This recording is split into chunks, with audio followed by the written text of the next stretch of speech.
Oh, Yep. Lord, here he is. The man, the myth himself. Cam, can you hear me? I don't know if Cam can hear Yep. me yet. Okay, there he is. Um, First Yeah, question I can hear you. Yeah. coming in from Mr. Brady Bassett. Why does Cam paint his nails? Were you influenced, Cam? I was influenced by, one of my special friends, Brady Bassett. But I actually, you can see, it's a clear coat, Bronco owners, we all got to do it. I don't know about all that. Uh, all right, this one's coming in from Andy. Now, Andy, we read everything. All right, so I already saw the end of it. It says, "LOL, don't judge." We judging because you was judging Cam. You told him he wasn't a good representative for Lumix gang. So, let's be real here. But he says, should I get the Pixis or the GH7 and a XM5 combo? I know it's very different, but just help me decide. I have an OG Komodo, some Sony and Lumix L and Micro Four Thirds. I guess those are supposed to be lenses. LOL, don't judge. We're judging you, Andy. You got too much damn stuff. So, Cam, hmm what is your recommendation? I say you buy nothing and keep whatever you have because I don't think you know yet what you need because those are vastly different systems. So if you don't need autofocus and you don't need super lightweight and compact, do the Pixis. If you do need all that, I would look at other cameras altogether. Maybe that's by 2X, Sony FX3. The Nikon Z6 III is actually really great. I'm gonna be a Nikon show now. The Nikon Z6 III, internal ProRes and Nikon RAW, no open gate. But yeah, it's great. And now you got those new red LUTs. I'm just saying. Yeah. All right, this one's coming in from Logan. If I only have the budget for one anamorphic, what is the most versatile focal length? Content creation and corporate first, filmmaking second. I wouldn't recommend shooting anamorphic for corporate at all. I don't see why you would want it to do that. For content creation, if you're on full frame, I would do like a 50 millimeter. If you're on Super 35, I would do like a 33 to 40 millimeter, 1.5x most likely. It's most versatile. There you go. All right, next one coming in from George. He says, Cam, any opinions on the Element 8 lens tuners? Element 8. I don't know what that is. What's that? I don't know. Module 8? Is that what he meant? Mm-hmm. Element? I don't know what Element 8 is. I got to look that one up. I was hoping you knew. I was like, I don't know what that is. No. I'll let you look that up. While you do that one, Andy is back with another question. He says, is it worth it to get the DJI Focus Pro? Why would you say it's not worth it? Also, wait, real quick on the last one. I'm pretty sure he meant Module 8. I absolutely love the Module 8 tuners. I don't have the PL to PL, but I have the PL to E mount and the EF to E mount.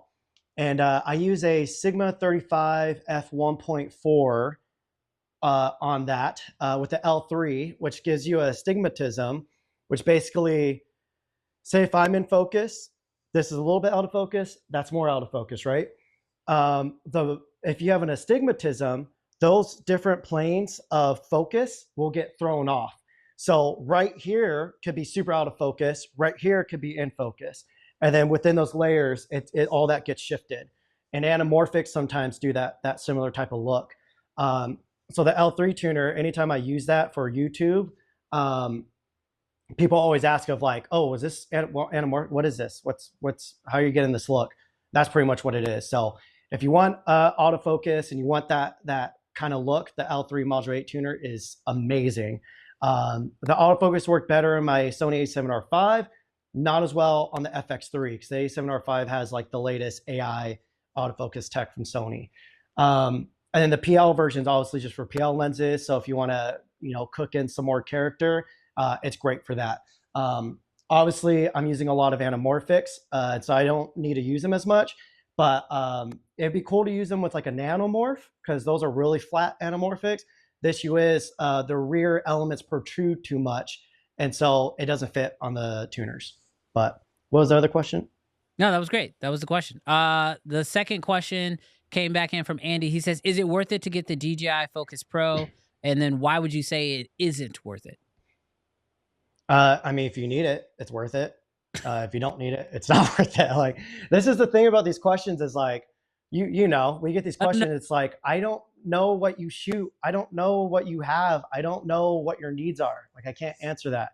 So if you feel a need of like, oh, I could utilize that, then get it. But if you're just looking at it because you're entertained by it, then you probably don't need it. Yeah, I understand where these questions come from. I will be honest with you guys. Like, I mean, Cam, I'm sure your DMs are the same as mine. You just get flooded with people asking you, you know, what camera should you buy, or should you get this accessory, or should you get these lenses? And I'm sure with you, with the Blazar stuff, you probably even get more questions because you're a little bit more tied to the anamorphic space. The hard part about these questions is that we don't know enough.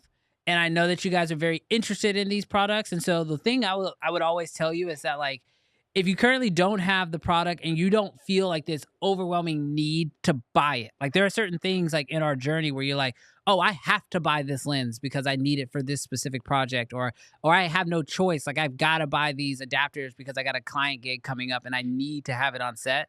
Everything else, maybe try to rent it and just play around with it first. Cause like, I look at the DJI Focus Pro and I go, I understand 100% why Cam and, you know, Chris Brockhurst, like, because I've talked to both of you guys about them and you guys love them, and I understand that. But for the way that I shoot, I don't want it. Like, I don't need it.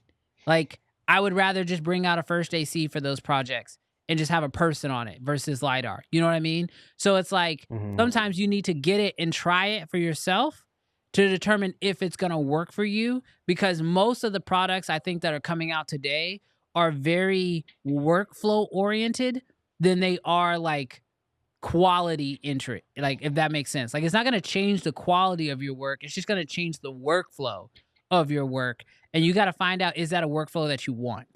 And the only way to do that, test it. I've been saying this for a while. Someone needs to start like a subscription service for like, you know, 40, 60 bucks a month. You're able to just borrow any gear you want to try it for 7 days and then send it back. Oh, like Netflix, just for camera gear. That'd be sick. Yeah. So there's no way it's gonna go for 40 bucks a month though. Like, you can't rent. I mean, if someone found a way to do that, it would be insane. Yeah. But yeah, I've always I work my butt off for the past like 10 years, losing sleep. To me, it doesn't feel like work because I am obsessed with creating. Even before I was on YouTube, I am just obsessed with it. So for me, I've always allowed myself to just buy whatever I wanted, not because I need it, but because I wanted it. Yeah.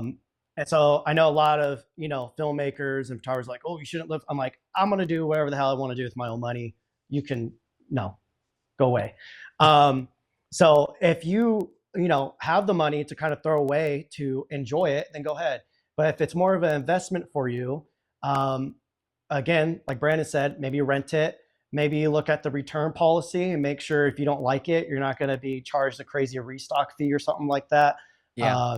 Because a lot of the times once you try something, you're like, oh, I don't need this. I was like literally just going on a dopamine dump trying to, you know, getting excited about this. So, bro, that happened to me after Condo. I went to Condo. I had never shot with the FX6, shot with it at Condo, kind of fell in love, started having like weird feelings about it. I was like, oh man, I think I really like shooting with this. Came back, was feeling that itch, like, oh, I need to get an FX6. I need to get an FX6. And then I rented it for a project. And like, after I used it on that project, I was like, oh, okay, cool. I feel good now. I don't actually need to buy this camera. Like, I'll rent it again if I need it, but like, I don't feel like I need to buy it. And like, sometimes that's all you need. Sometimes you just need to get it out of your system and just, you know, rent it, use it, you know, borrow it from a friend. I always, depending on what city you're in, I use ShareGrid. It's like a website you can go. You can actually put your own gear on there to rent, but other filmmakers do the same thing. And most of the time you can rent it for like literally as short as a day. You don't have to do like a 4-day minimum like with Lens Rentals and all these other companies, which means you can get it for much cheaper. And you can just hop on ShareGrid, rent it from somebody for the day, get that fix, and then you can kind of determine, okay, yeah, this is something I want to buy, or oh, I'll just wait till I need to rent it again. So that's the way I've handled it. Yeah, I actually love ShareGrid. When I was first fumbling into anamorphics, I was able, and this is when I lived in LA, so like, there's tons of gear there. I was able to rent all these different kind of anamorphic adapters and setups, and people are usually pretty cool. You meet up with them. They can help you out. They can advise you. You can let them know what camera. It's really personal because, again, it's us renting out to us, Right. So it's a pretty cool system. Yes, definitely check out ShareGrid. Not sponsored. All right, here we go. Next one is from Matt. He says, how is the delay on the Pixis USB-C versus SDI? You haven't got a chance to test the USB-C though, right? That monitor's No, I don't. Yeah, I don't have the monitor or the viewfinder yet. But I can't imagine it's gonna be horrible. No, I would imagine. And the SDI is probably not bad at all either. I mean, SDI is pretty. No, it's way. Yeah, the SDI is way better than the HDMI readout was on the same camera 6K. Okay, cool. All right, here's another one from Tristan. He says, will Sue make an anamorphic lens with 1.8 or 2x squeeze? I have no idea. A year or two ago, I've talked to them a little bit, and they had plans for some stuff. But yeah, one, that's all I can say. But two, I don't know. All right, here comes another one from Brady Bassett. He says, does Cam only have Broncos because he saw Brady got one? Brady's doing a whole lot of projecting right now. I think what happened was Brandon bought a Bronco, and then Brady bought a Bronco, and then that influenced Cam to get his Bronco. I think that's is that the chain of events? Is that how it happened? No, I'm pretty sure that's all mixed up.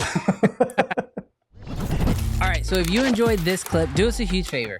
Hit that subscribe button because we would love for you to join the community. Here, we're just a bunch of nerds who love camera gear and love talking about it every single week, which we do live at 11 o'clock Central Standard Time. So hit that subscribe button so you don't miss that and you don't miss any of the other clips.